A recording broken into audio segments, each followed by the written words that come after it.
Maya was about 6 years old, maybe 7, and they were eager participants. Lucy, not so much. Even more than Lucy, not Liz either, but eventually Liz came on and she's been a really great supporter and part of our adult streamliners program. It's been great.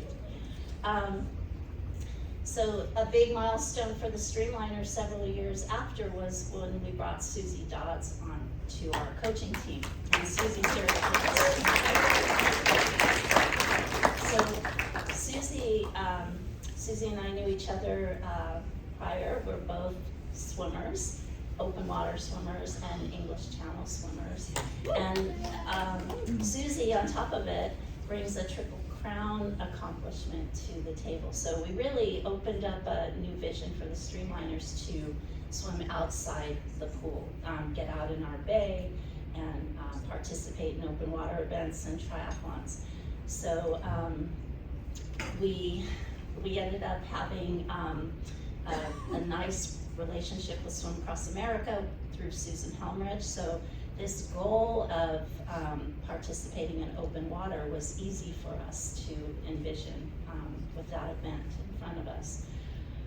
There was a Sunday that Susie and I, neither of us were working, and she had set up a open water swim clinic. She does these out in the bay to introduce people to the open water, and it was I wasn't going to swim, but I felt the need to go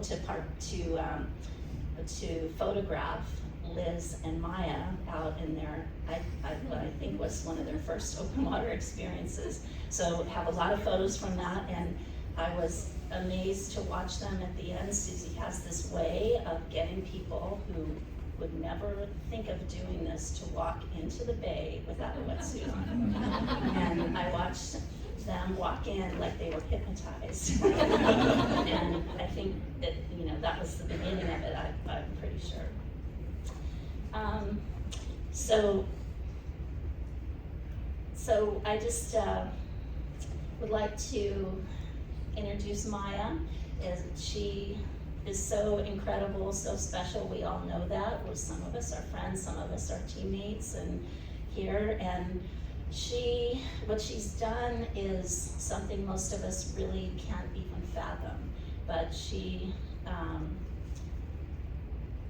offers so much more to our program than just being a great swimmer. She's a great person. She has a very powerful soul and great plans for the future. I think you're going to enjoy her. If you haven't seen her speak and present, you're in for a really special night, hour. Okay, Maya, you ready to go? Yeah.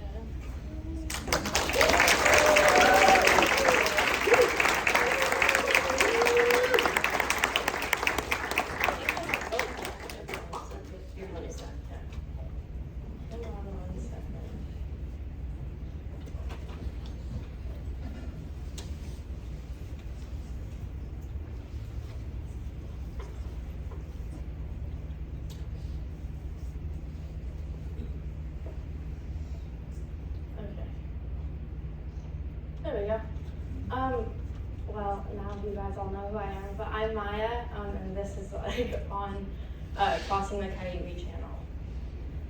So Haley talked about this a little bit, but I've been swimming since I was little. I learned how to swim when I was 2. I joined the Streamliners after swimming at Mills College. So I think when I was 7, I joined the Streamliners for the first time, because my dad had been on it. Like Haley said, my mom would not join for a few more years. She was really resistant to it for no reason. But a few years after starting at the Streamliners, we met Susan Helmrich, and my dad did Swim Across America for the first time. And I went and I didn't swim because I was in 2nd grade, I think. And he did the swim, and I just remember hearing about it and being at the end and seeing the Golden Gate Bridge, and I'd never really been to the beaches in the bay before that, and so I thought that it was really cool, and decided that I wanted to do it. So in 3rd grade, when I was 9, I did it for the first time. That picture, we convinced my mom to do it too, and I cried the entire time. But I came back the next year and I did it again, and for the first 3 years I did the short course, and then I did the long course, and then suddenly just decided that I was going to do it without a wetsuit, and that's kind of how this started. But I didn't really get into like big open water swimming until I was 12 at the very start of the COVID pandemic. The day we went on lockdown is when I signed up for my first swim. So I talked about this a little bit before, but I got into open water swimming and like distance open water swimming really through Tahoe. My parents have done this relay there called Trans Tahoe for 5 or 6 years now. And it's a 12-mile swim, but there's 6 people, so you end up swimming about 2 miles. And my family would go up for the weekend, and we would have a lot of barbecues, and that was my favorite part of it. I kind of like the barbecues and the like boat, but I wasn't actually swimming it, and I don't know how I came up with the idea that I wanted to do it myself. But one day I was kind of just like, why don't I swim across it? It doesn't look that far. So I signed up, and then, as I said before, getting into open water swimming was really through Swim Across America. That was my first experience out of the pool, and I've continued to do that throughout all of my swimming. Swim Across America, I talk about it a lot, so I feel like a lot of you guys probably know about it, but it is a foundation that is across the United States that does swims that all benefit local hospitals for cancer research and patient care, and all things like that. And so the one that they have in San Francisco that Susan Helmrich used to run, who's over there, benefits Dr. Julie Sava, who is also here, and Dr. Robert Goldsby at UCSF in San Francisco, and here Julie does research for pediatric cancer, like trying to find a cure for it, and Dr. Robert Goldsby is working over in San Francisco doing patient care, so he works with patients while they're going through treatment, but even more so when they're in remission, and kind of just how to deal with having cancer for the rest of their life. Over the past, I guess it's 8 years now, I've raised $60,000.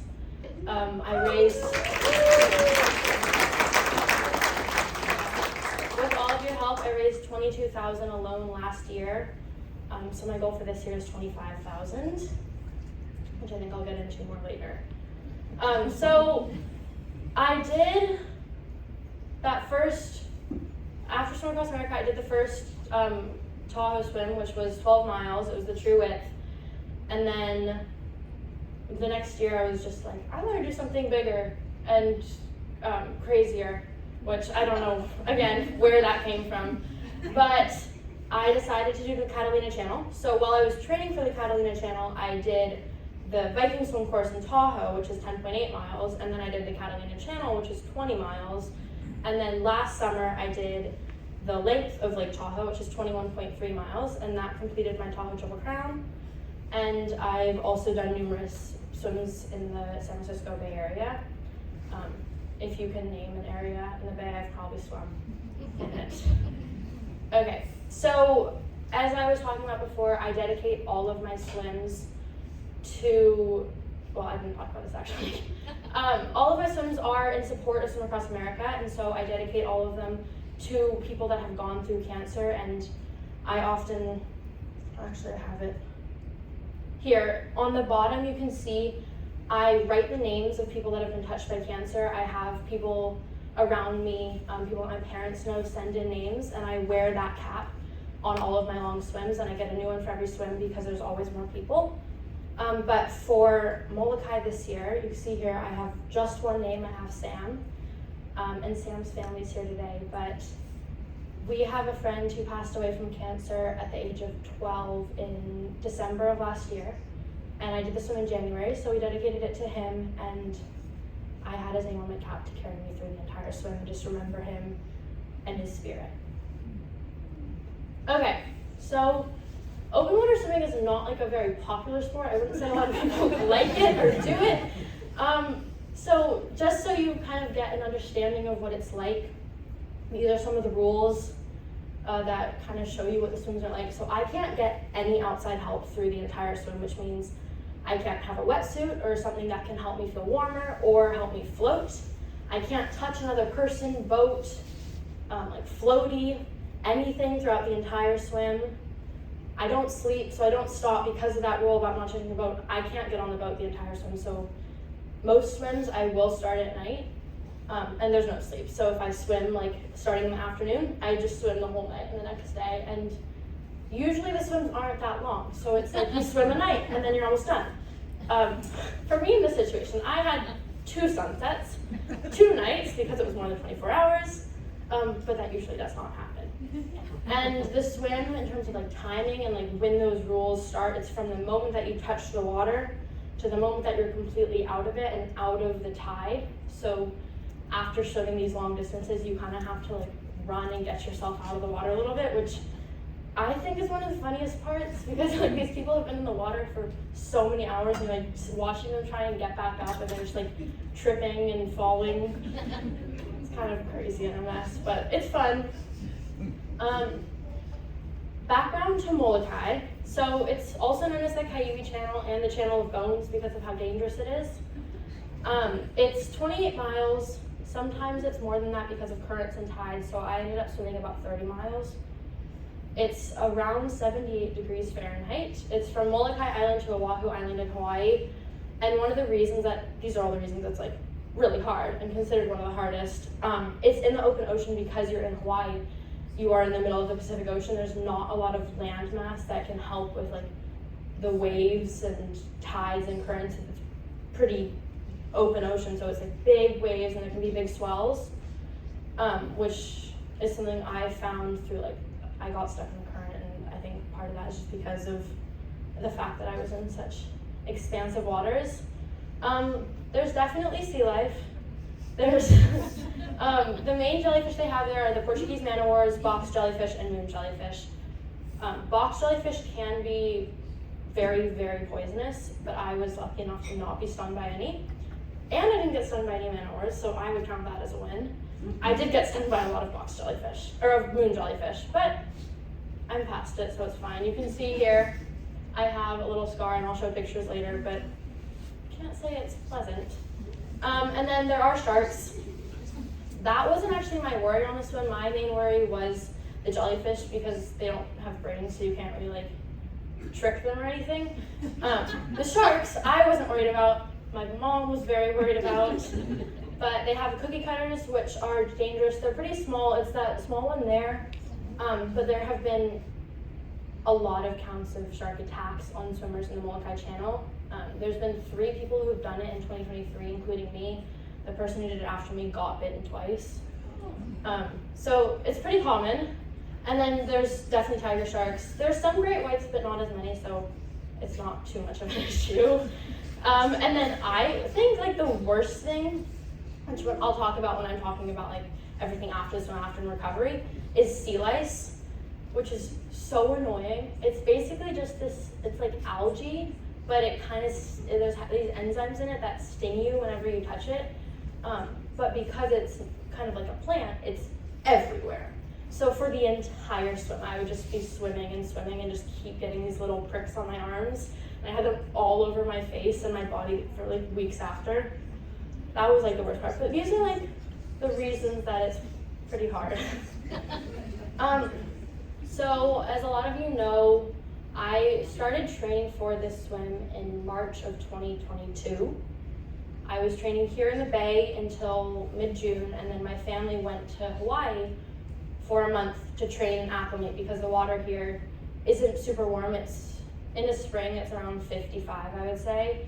And in Hawaii, in the summer, the water there is 82 degrees. So we wanted to go there so I could just get some training in and get the salty water and all of those things to kind of just acclimate myself and have a better swim. So while I was there, I started swimming with the Kona Masters. I did a Hakuna rough water swim, which if any of you guys are ever on the Big Island, you should do the swim series. It was incredible. I met so many people. So pretty much like a day after we got to Hawaii, we got a call from my pilot, and he was like, my boat broke, I can't take you across. And we were like, oh no, that's not great.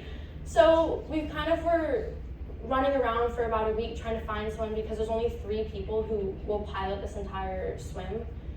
And we're down 1 at this point. So we had our second one, all set to go. I think maybe 10 days before my swim window was supposed to start. My second pilot had a medical emergency, and so he was not gonna be able to take me across either. And at that point, we were down to, there was one more option who was available, but he was available for like different days than we had planned, and it had been super windy, and all of these things, it hadn't really been working out, and we decided that all of the stars weren't aligning, and it didn't seem like the world wanted me to do the swim at that time. So we kind of switched gears, came home, and I swam the length of Lake Tahoe like 5 days later. So it ended up working out, but that was probably the hardest swim I've ever done, was Tahoe, because of being in Hawaii. I was just not mentally prepared. I was really sad still over the fact that I hadn't been able to do Molokai at that time, because, I'll talk about this now. I was gonna do it when I was 14, because my birthday is the end of July. I was set to do it on July 1st, and I was like, I really wanna be 14, I really wanna be the youngest to do it. So I was pretty upset over that, but we came home. The reasons that Tahoe is so much harder is because it's freshwater, so you don't float. It's significantly colder, like 25 degrees, and it's at altitude, so I was really struggling the whole time, and then I hallucinated for the entire swim, which hallucinating while you're like swimming in the middle of a lake is not fun. I thought I was kidnapped for a while. It was a whole thing, but I did it. I decided that I was going to take a month off, and then I reset and started training again in October of 2022. I wasn't swimming that much. I was swimming like 3 or 4 times a week, doing some 2-hour swims, but by the time that November, December rolled around, I had kind of just let myself agree with the fact that I was going to be doing a swim, and I had kind of like stopped training as much, and I hadn't done a long swim in a long time, which probably wasn't my best decision. But for these 3 months, I was really just like the photo in the middle, we did a short swim from the Golden Gate Bridge to Alcatraz, which was incredible. I did a news interview. I swam around Angel Island. That was like the biggest one I did. It was 10 miles from Garibaldi Square to Angel Island, around and back in October of 2022. And then pretty much after that, I was kind of just swimming in the pool. And then we got a text, which you can see here if you look closely. Less than a week before I ended up swimming, we got a text from our pilot that the weather looked pretty good. And so we were all really excited, because all of our crew had been really waiting for it to happen. And one of the hardest parts about this swim is that everything has to line up, especially because it's far away. So our crew had to be available, not just my family, but my support swimmers, my crew chief, my kayaker. The weather has to be really good.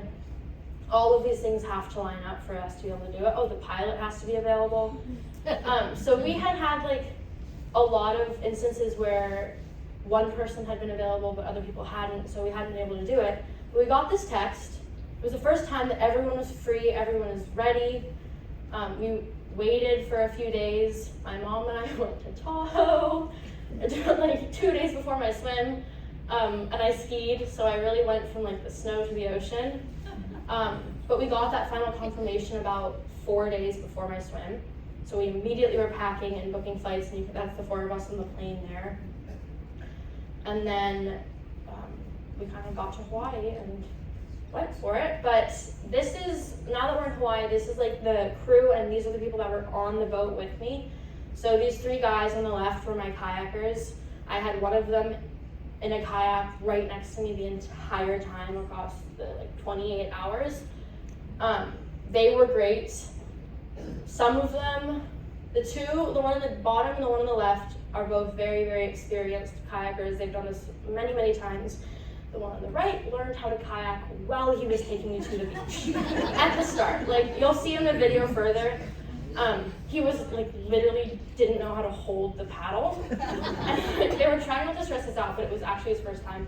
But regardless of that, they're all very, very experienced lifeguards on Oahu, and they were fantastic, and I really bonded with them. I have not met any of them aside from while I was in the water. So I can't say I know them super well, but they were great. The people on the boat liked them. And then up on the top is my pilot and my first captain, who are both incredible. The guy, Michael, I call him Twig Smith, and then Shelly on the left, who is actually the coach of the U.S. national kayaking team. Shout out to her. They were fantastic. They actually got engaged a week before my swim, so they were like so happy the whole time. They were excited to be on the water together. We had a really fun time, and then down here, let's see the four of us. Kelly, who's right there in the front, was our crew chief, and she kind of just tells us where to go and what to do, and keeps us organized.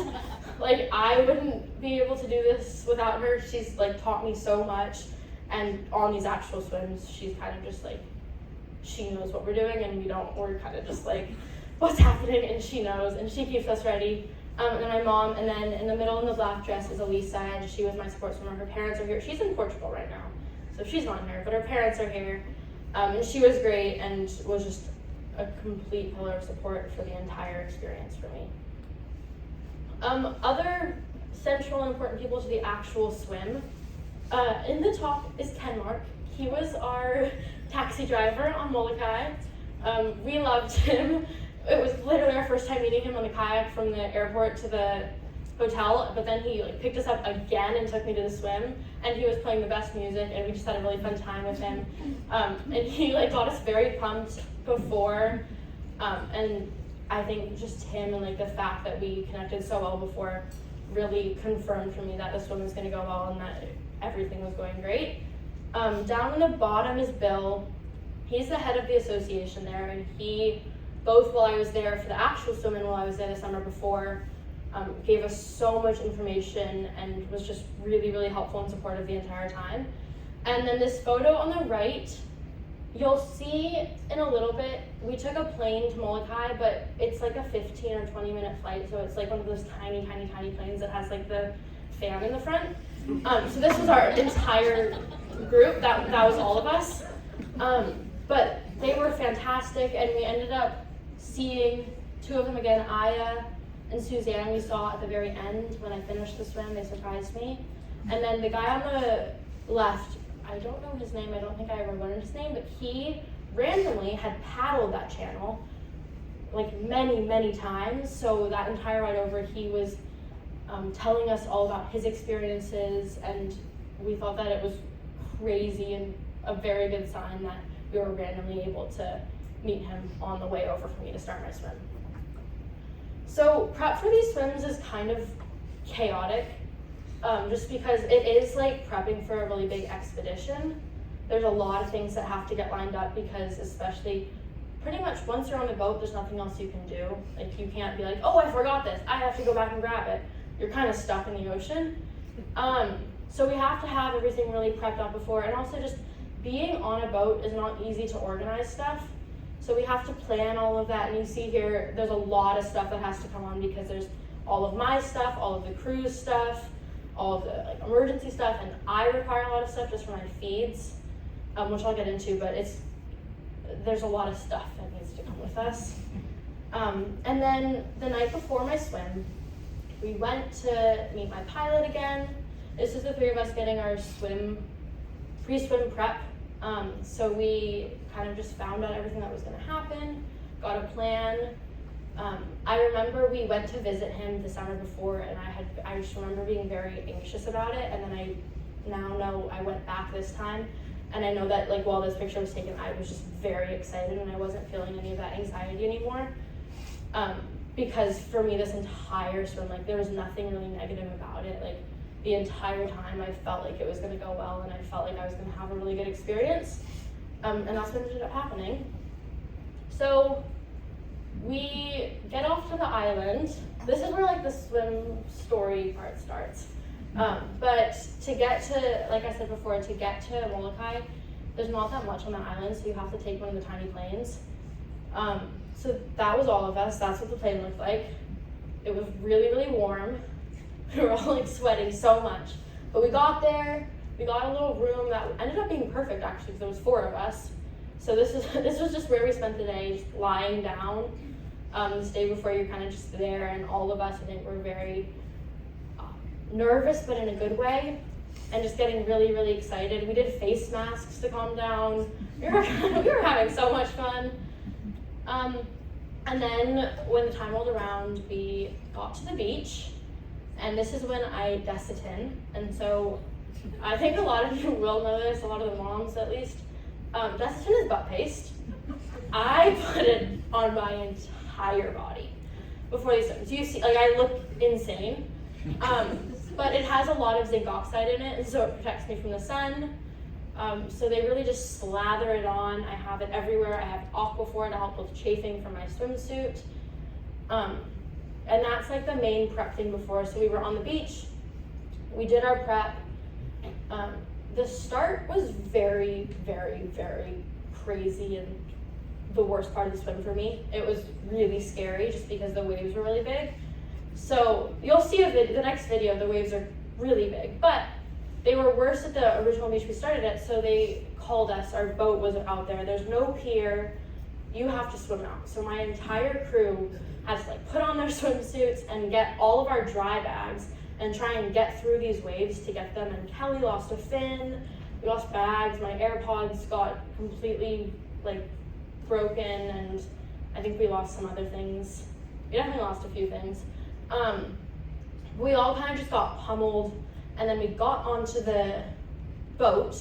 They moved us down the beach, and then we're just like, okay, go for it, and had me swim from the beach back, or from the boat back onto the beach, which was I'm not very good at like timing things, I guess. And so I was just swimming along, doing my thing, and then suddenly this huge wave just comes straight over my head. And I lost my goggles, and my cap came off, and I was like so discombobulated, and then I didn't have any goggles anymore. And so I was like but I was still pretty far away, so I was like trying to get onto the shore, and there was a really strong rip. And that was like probably the hardest part. And I just remember when that wave came, all of my stuff came off, and I was just like, just kick. And so I was like underwater just kicking as hard as I could. But I eventually made it up, and then one of the lifeguards swam out to me, and he got there in like 5 minutes, and it took me like 15 minutes. But he got out there, got me my new stuff, and then helped me get back out. But that left me like pretty frazzled for the beginning of the swim, and you can see here how big the waves are. Like, look at when they crash on the beach.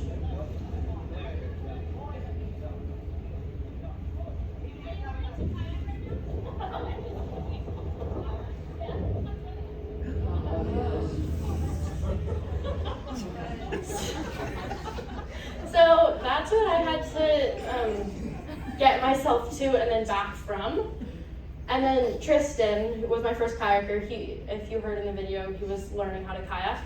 While I was right there in this video, he was learning how to kayak.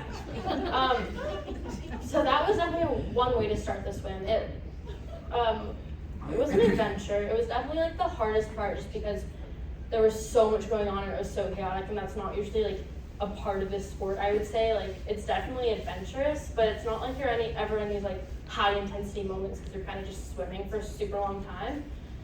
So I was just not expecting it, but I got there eventually. And then I started around 5:30, so within about an hour, the first sunset started.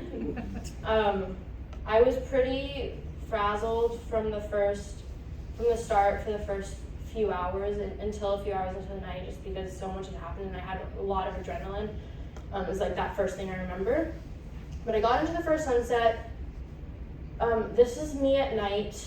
If you look here, that's me. Actually, it's not even me. That's my kayak. That tiny dot that you probably can't see was me.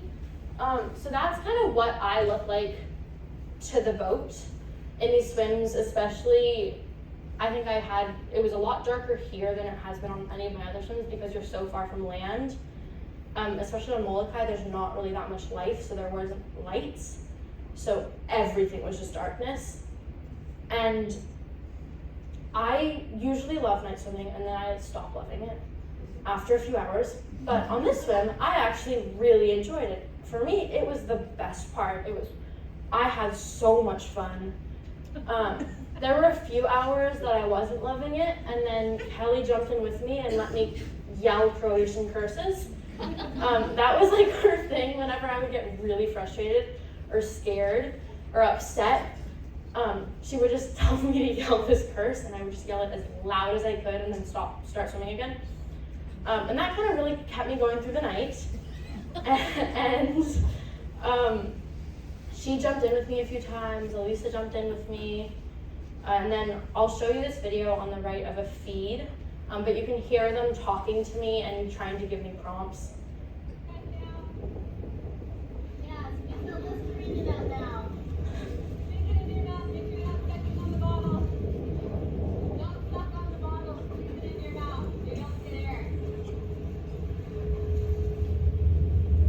Nice work, Maya. Crush. Yeah, you did. All right, I need you to do the entire Frozen in your head from start to finish. Are you ready for that? Yeah, I thought so.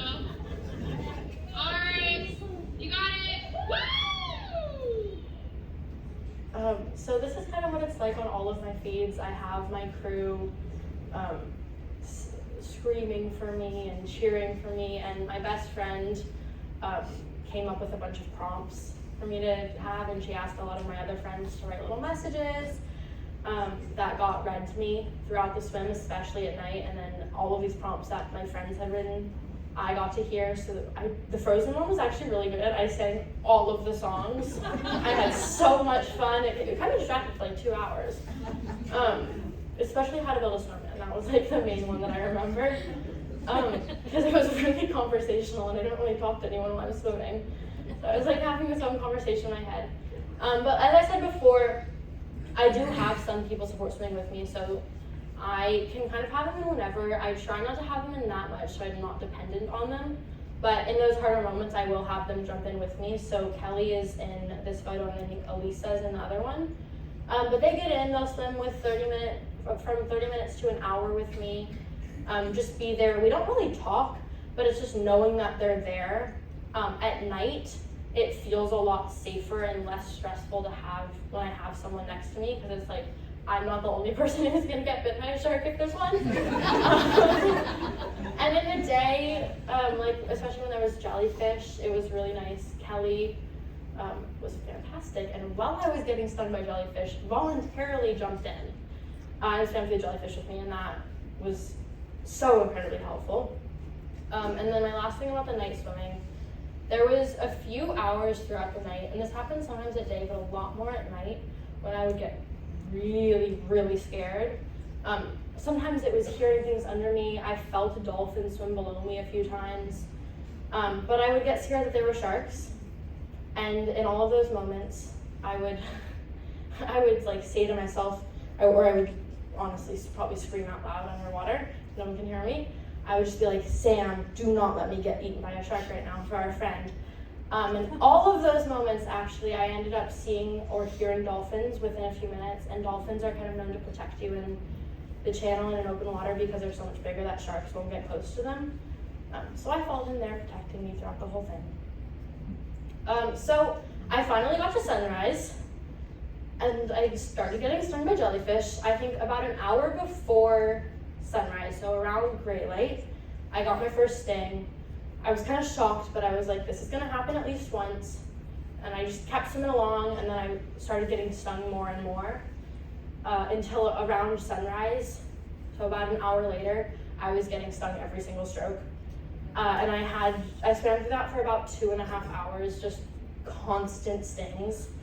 But one of like the main things I remember from that morning is like after an hour, putting my head up and screaming to my boat, I'm not yelling when I get stung on the face anymore.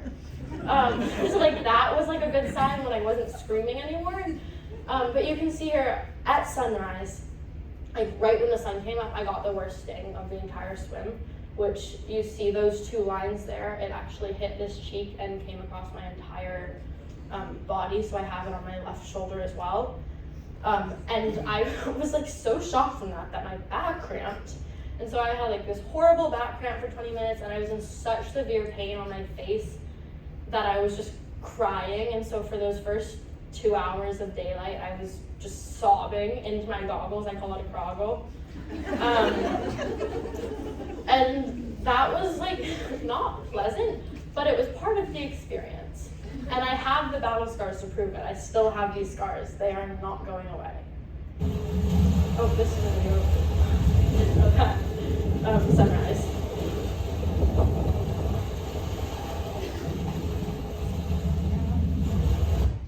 So this is like a good thing to show. That is actually Molokai.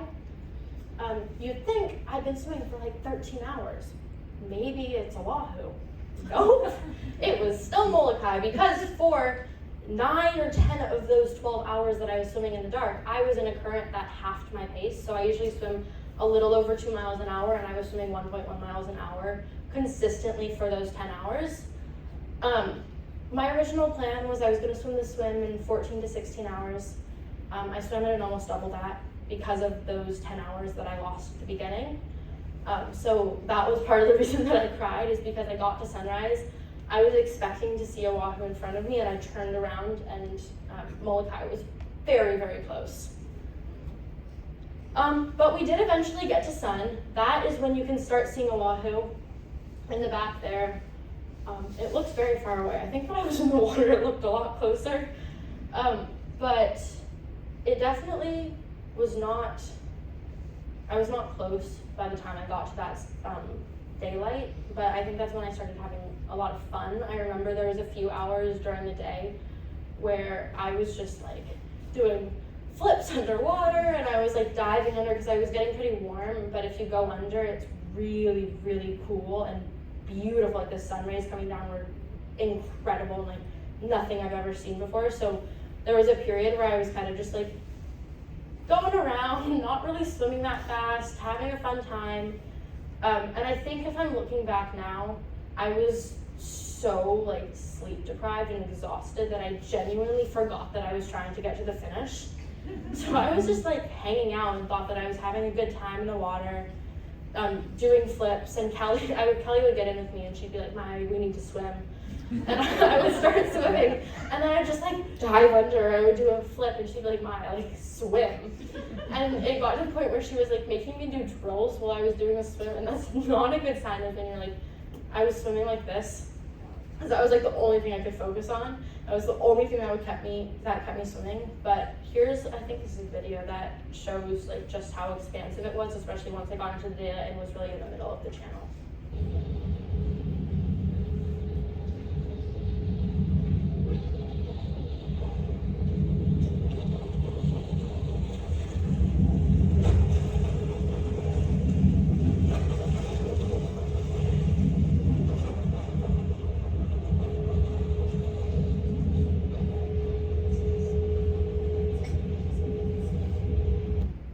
So there's a period, this is where you can actually see, we could not see any land for this time. Like, there's no land you can see here. And that was for a while actually, because it's 28 miles, so that's like 14 miles away from any land. And from the water especially, like I don't have a great vantage point, so for a long time it really was just like I was in the middle of the ocean. Here's just another photo. That's Elisa swimming with me. This was in the afternoons. The clouds started to come, and I was like trying to track the time, because I'm not supposed to know the time on these swims. That's one of the main things, is it really messes with you mentally. Like these swims, I say, are like 20% physical, 80% mental.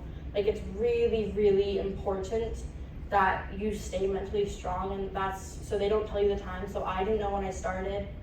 I didn't know what time sunrise had happened, so I had no clue what time it was throughout the day.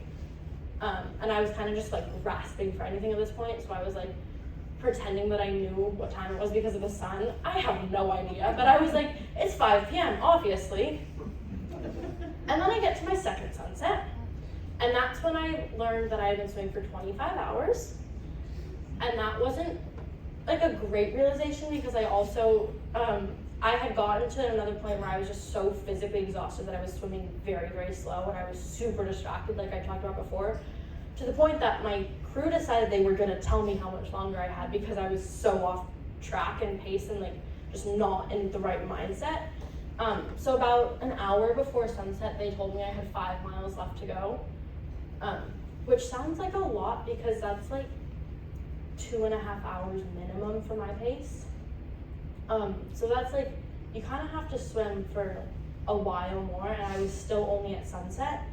And pretty much from this point, I was very exhausted, and then this is when I started hallucinating on the swim. It wasn't as bad as Tahoe. My hallucinations, I don't remember all of them, but like mainly at the finish, I hallucinated that I was swimming into a flooded parking lot that had like, you know when there's like those poles that are kind of up, I feel like I know them at like parks, just like to block off a path. I thought that there was so many of those in the water, and I would like be kicking off of them. So I don't know if I was like kicking weird or anything was going on, but I genuinely for the last like 2 hours thought that I was going into a parking lot. And it was a lot of just like no spatial awareness. Like on this kayak, they have a shark shield that's just this long piece of like rope that lets off an what is it? Electromagnetic. Oh, it's electromagnetic. Thank you. And so it kind of shocks you if you touch it. And by the end, I was running into it like at least a few times an hour and getting that shock because I just had no idea where I was. To the point that for the last hour or so, Kelly had to get in with me because I kept getting so far away from the kayak. So they kind of just sandwiched me in between the two of them. And I was basically just bouncing from one to the other. Like I was hitting Kelly so much. I kept running into the kayak. And that was the hardest part about the darkness at that point, is I was so tired. And it was just so dark, and it was very discombobulating to have like no light on one side and like this kayak on the other side. And I started hallucinating, so like the kayak was looking all weird. And I was kind of all over the place for the last hour. I can see the video.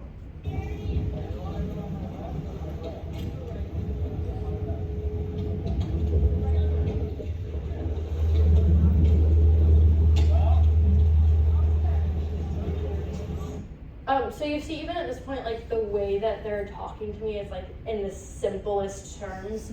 I just could not like comprehend anything else.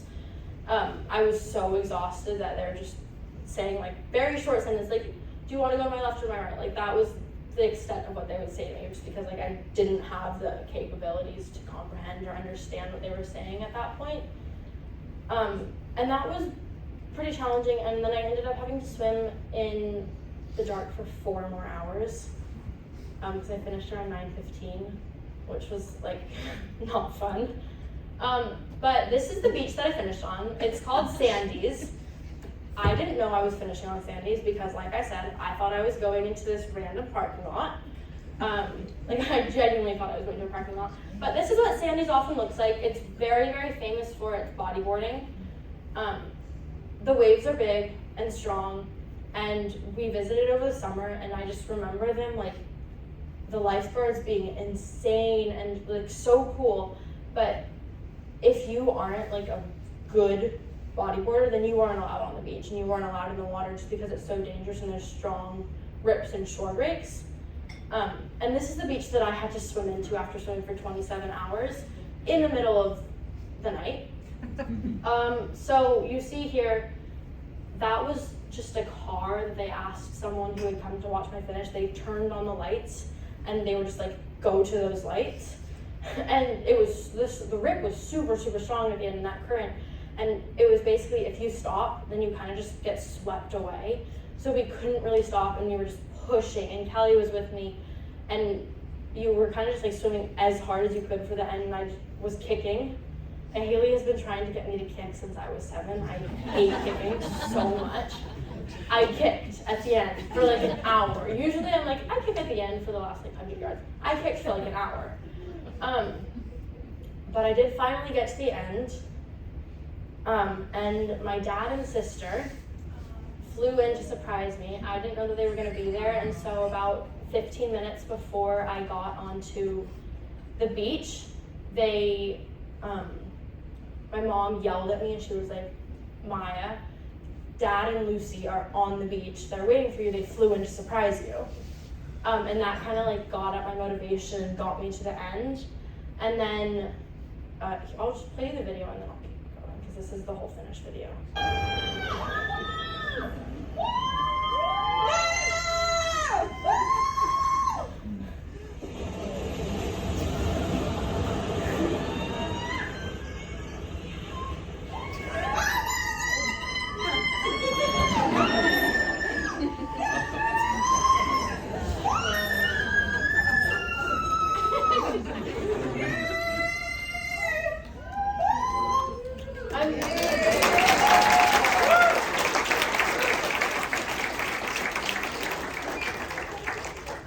So at the end, my dad and sister surprised me. Susanna and Aya, who Aya is the girl on the right of Kelly, and their friend from work all pushed their flights back to the mainland to come to my finish, and then a very good friend of mine, who I'll talk about on the next page, her family came. But Aya has over 100,000 followers on Instagram, and she posted that video of me. I was like, that is not what I want 100,000 people to see. But it's fine. This was everyone at the end, and then my really good friend Colby. My face was so swollen from the water at the end that I kind of looked insane. But here's Colby at the end. I'm so proud.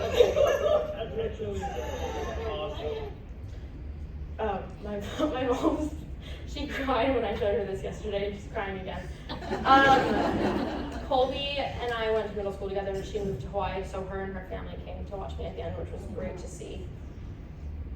And then this is like the things that I achieved from this. I am officially the youngest person to ever swim the Molokai Channel.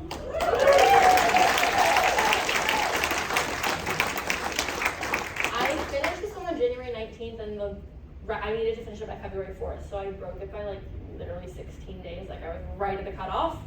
I am the 207th member of the 24-hour swim club, but I have the 137th longest swim ever. I'm the 90th person to finish the Molokai Channel and the 35th woman.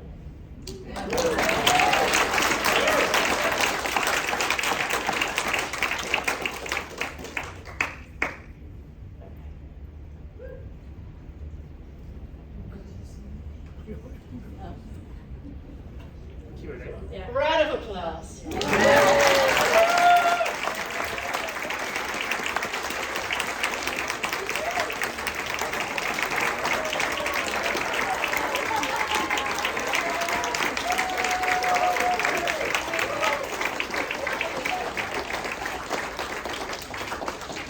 know you have plenty of questions, but I'm going to ask if you can remember doing anything for over 27 hours in a row.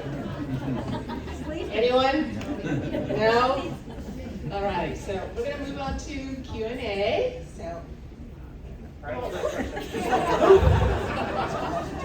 Did you check with your dad about putting a picture of him in a Speedo when you invited like 8 people from work to this presentation? Please don't share that broadly for us. I told Mom that I was going to say something, and I just decided that I was just going to let you find out while you're here. Lila. You guys are so mischievous. I don't trust anything you're going to do. Mine is very similar to my dad's. Oh my God. What was that photo? I'm going to be honest. Also, like, who has helped you along the way? Okay, Lucy asked for a shout out. Lucy asked for a shout out, which leads me into my thank yous. Because she has asked me like so many times today for me to shout her out. Thank you, Lucy. My sister, as Haley talked about, hates swimming. Like, more than anything in the world, she hates swimming. So you have been great, Lucy. Thank you so much for listening to all of our swim talk and all of these swims, and letting me do these long swims and coming to the pool for so many hours when it's the thing you would least be wanting to be wanting to do.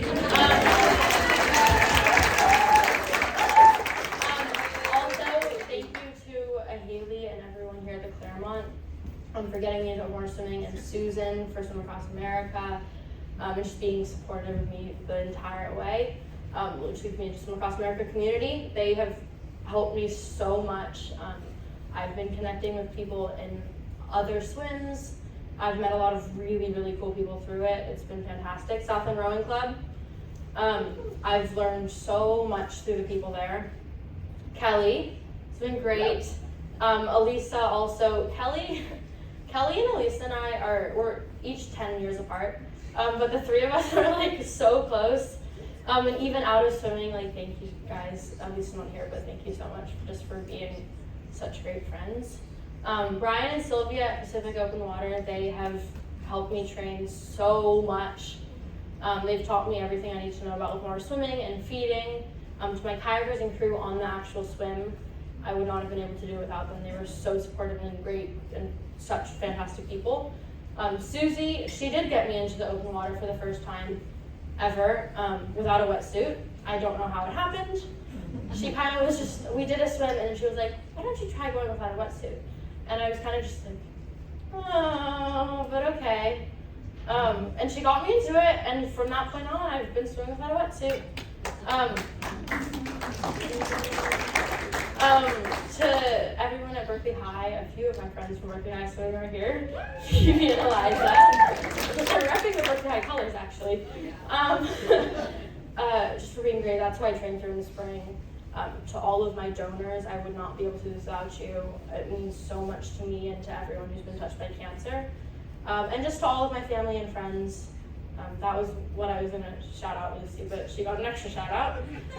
But to all of my family and friends for being supportive of this entire thing. It takes up a lot of work and time, and for my parents especially, like, for being comfortable, or not even being comfortable, but for letting yourselves be uncomfortable watching me do these swims when I know you hate it so much. My mom, actually my dad doesn't hate it. I'll say this, my dad doesn't hate it. My mom does not like the fact that I like do these swims. Like, it was horrible for her. Like, she hated being on a boat. But it was fantastic for me, so thank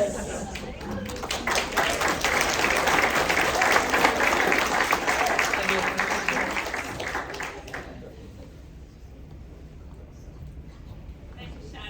Yes. Are you able to tell us what you might do next? Yeah. I actually have this just in case. So these are like 3 different sets of swims I want to do and challenges, but the swim that I am specifically doing this summer on July 15th, I'm swimming around Manhattan Island in New York.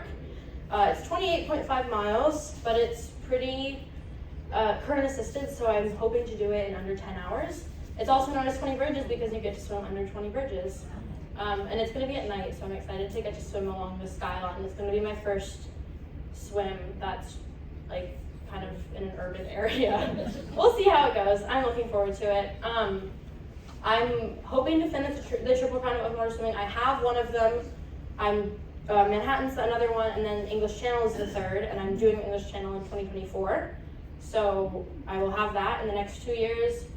I have one more before the California Triple Crown, which I'm hoping to get in the next 2 years as well. And then the Ocean 7 is the 7 hardest channels in the world. So it's Tsugaru, which is Japan, Cook, which is New Zealand, Strait Gibraltar, which is Spain to Morocco, which I'm really excited for that one. English Channel, which I'm going to do, North Channel, which is Ireland, Scotland, Catalina I've done, and Molokai I've done. So I have 5 more. I'm hoping to be the youngest person to get all of those done, and I think the youngest, he just broke the record by like 20 years, he's 22, so I have to get it done in the next 7 years. And then my last thing for this year is I am, again, hoping to raise $25,000 for Swim Across America and UCSF.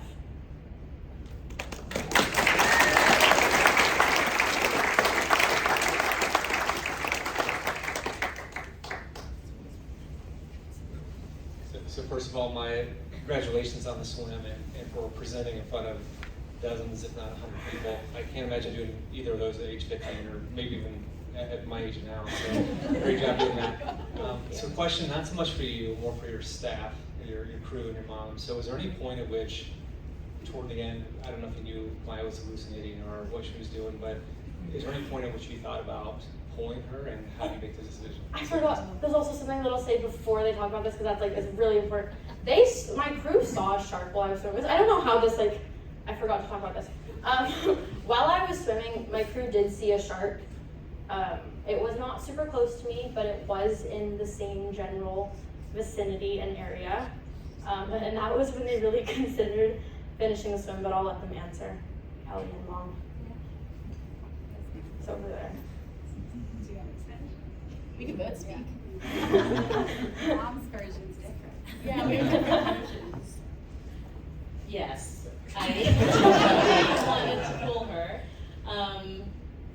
It was horrible to watch her suffering the way that she was, like crying, getting stung, just hallucinating, and I knew that she was swimming in directions that were, she just wasn't focused, and it was horrible. And then when the shark came, I was like, this is ridiculous. Like, what are we trying to prove? This is the most idiotic thing. Am I the worst parent in the world? The problem, though, is that I knew that if I pulled her, she would insist on starting from the beginning again. And this literally went through my head, I'm like, I have to start from the beginning again, and we have to do this whole thing again. So it was, I think as a parent, it's extremely challenging to watch your kid go through something like that. Kelly. I will never forget the image of Liz reaching out to me and just falling apart and saying, how am I letting my kid do this? How do I keep letting her go? And for those of you who are parents, I'm sure you are probably thinking, how do these parents let these kids go and do this thing? But what I do know about the two, Chris and Liz, is they are the company they keep. They surround themselves with good people. That's how we ended up to meet. And so I've understood their process over the several years. And then when you're looking at Maya and it's not all fun and games the whole time, even though she was getting a little loopy.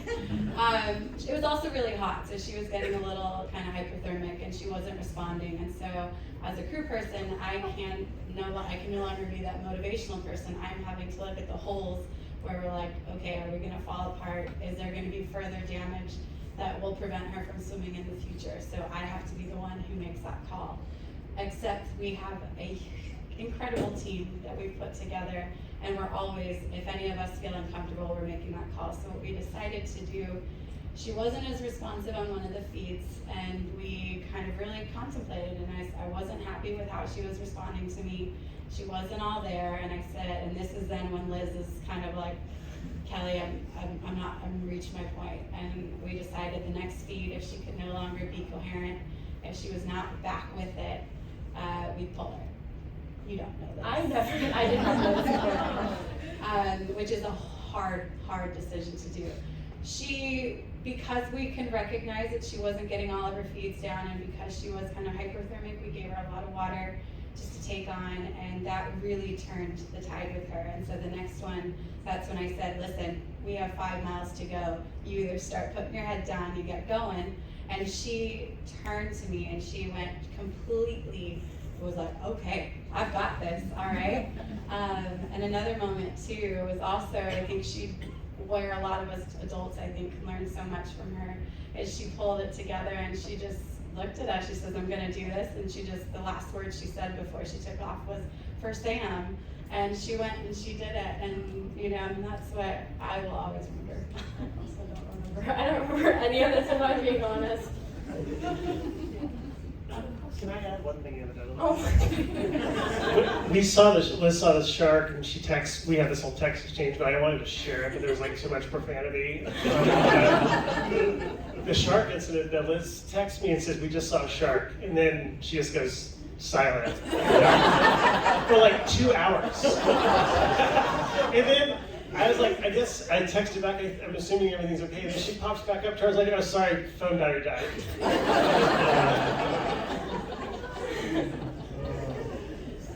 Anybody else? Right when that happened, sorry, no. Lucy can attest to this, there's a brewery right there where we're waiting. I was like, I'm gonna have a beer. Any more questions? Well, I think we can all agree that we're in awe of your drive, motivation, discipline, and determination. Congratulations, Maya. We can't wait to see what you're going to be doing next and sharing with the community. Before we let you go, the Streamliner kids wanted to present you with something very special. Don't be shy.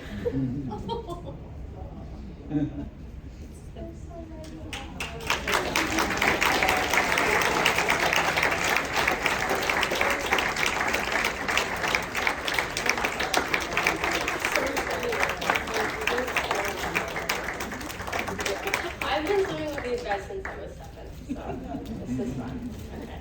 Thank you so much, and thank you everyone for coming.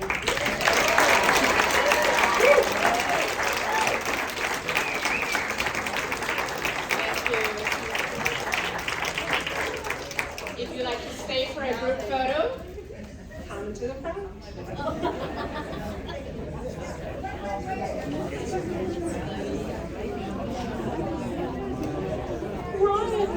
I'm putting my paws.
Not me, man.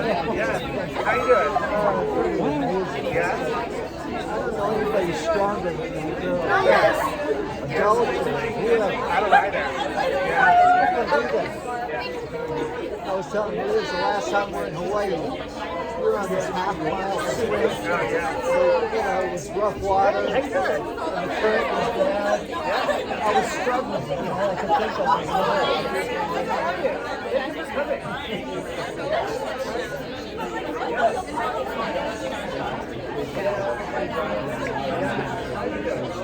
Sorry, brother. We'll talk more. Oh, yeah, man. How are you doing? Oh, I'm going. I'm back, man. I'm back. Yeah. Sure.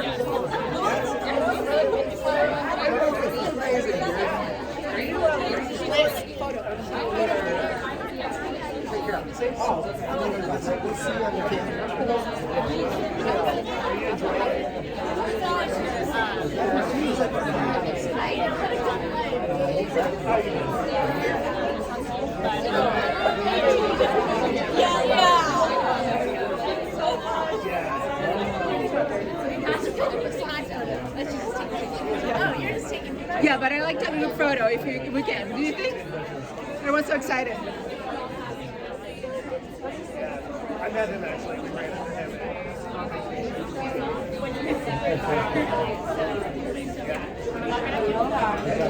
That's good. Yeah. Good job. Thanks.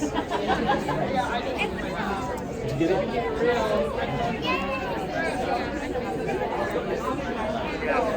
Thank you for the gift. Oh, nice. All right, good. Yeah. Yeah, absolutely. Yeah. You gonna be in the office tomorrow?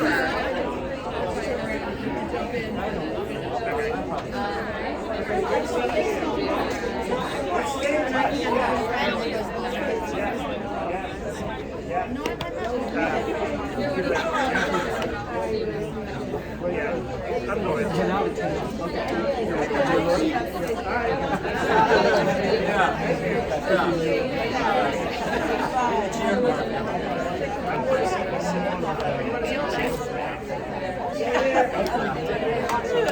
So what happened?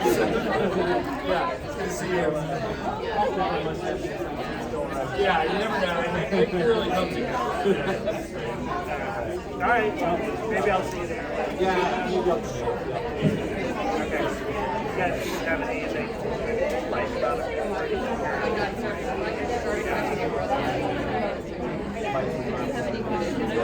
Yeah. I don't know. I wouldn't do that. It's like I'm calling it a work in my organization as one regardless of I don't know what you're reading. Thank you very much. There were details on the map. Oh, yeah. No.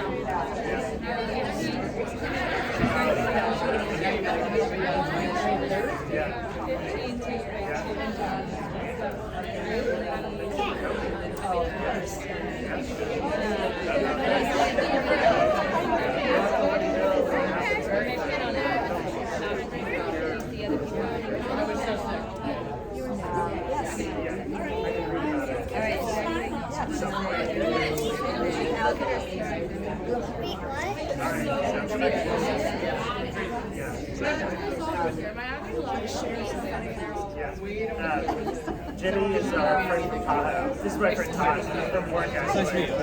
Do you live up in Tahoe now? She's when we're up there in the summertime, it's often with her for like transport and stuff.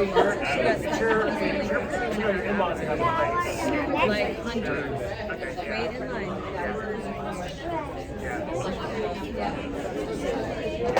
Nice to see you. Nice to see you. Thanks for coming, you guys. Of course. Super It was cool to great. see you Yeah, no, guys. it was awesome. I know, right? It's awesome, yeah. It's such a different I'm too chicken.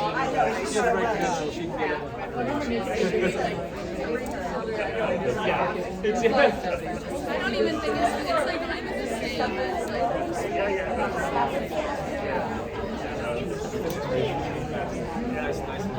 Yeah. All right. Thank you for coming. Hope you get a good night's sleep. All right. We'll see you tomorrow. yeah. I want to talk to you for waiting. No, I'll did you get a swim cap?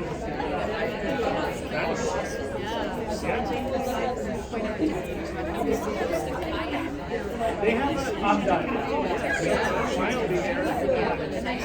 Yeah, mine does like actually, yeah. Like she swims with other kids and stuff now. So like you swim inside and stuff. Yeah, you should see it. Let me say goodbye to you. She's a swimmer. Her kids go to South America.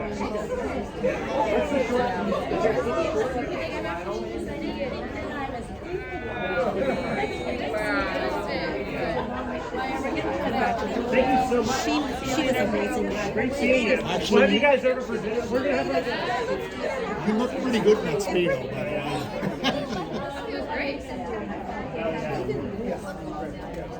we're really proud of her. thank you so much. She is.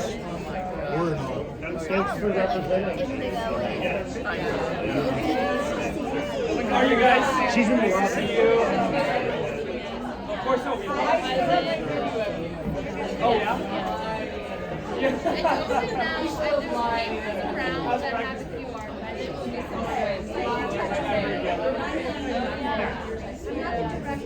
We can take you out of the way.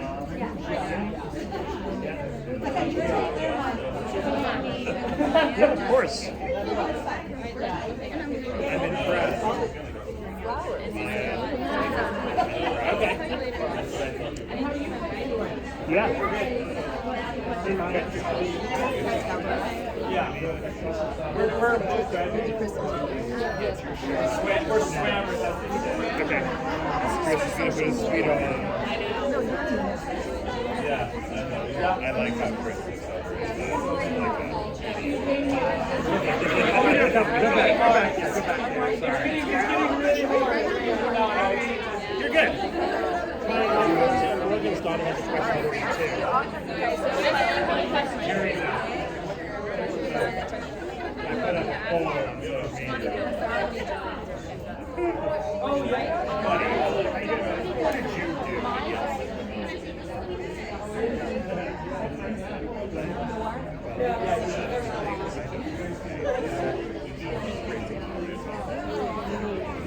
I hope you get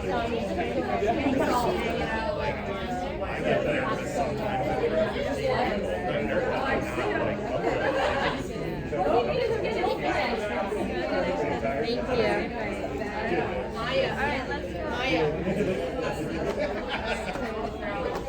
Bye.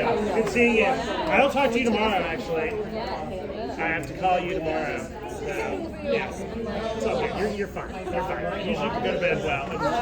Sleep. Have a good night's sleep. Nothing to be worried about. Thank you.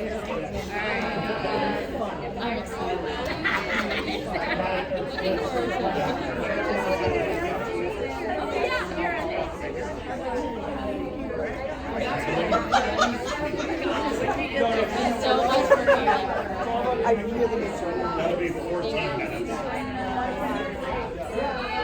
Oh, hey, great seeing you. How are you? Good. Thanks for coming. Yeah.